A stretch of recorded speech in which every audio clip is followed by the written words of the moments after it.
Now they need 15 yards on this series after the delay of game. 1st and 15. Looking to throw. Willis.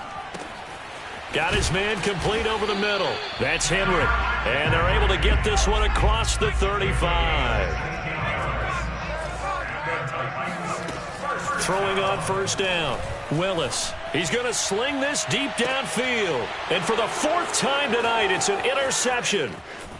Picked off by Jordan Poyer.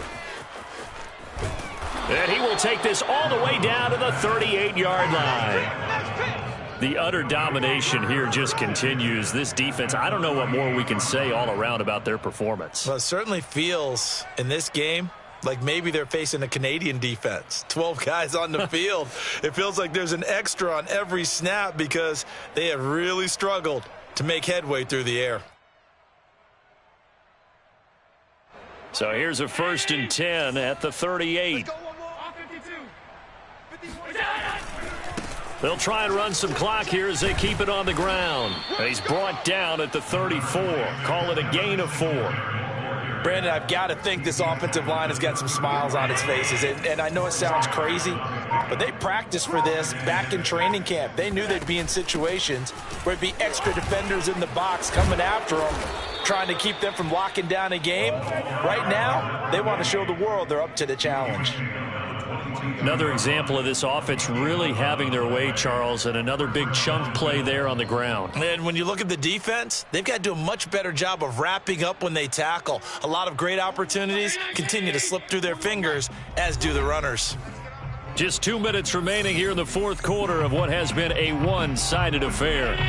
So it's Bills football here as we get you reset. And they have just about put this one on ice as they've got it here 1st and 10.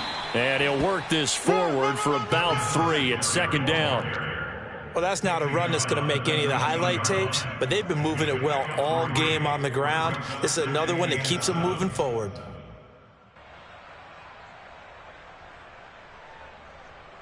Coming up on 2nd and 7. Let's go, D. They go right back to Singletary.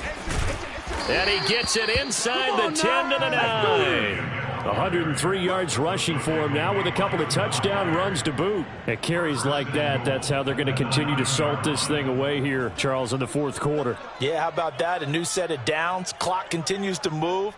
No better way to close out a game than to tap those mastodons you have up front and say, guys, keep pounding them. Let's keep the ball, keep their offense on the sidelines, and let's close this one out.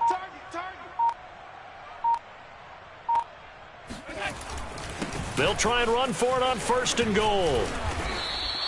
A good run of 6 yards there. Gets them closer to the goal line with 2nd down coming up. This drive is pretty clear. Almost feels like old school fundamentals, doesn't it? Want to impose their will on the defense. What's that, 5 straight runs? Yeah, 5 straight carries to start this drive. And like you said, the way it's working, they may just stick with it.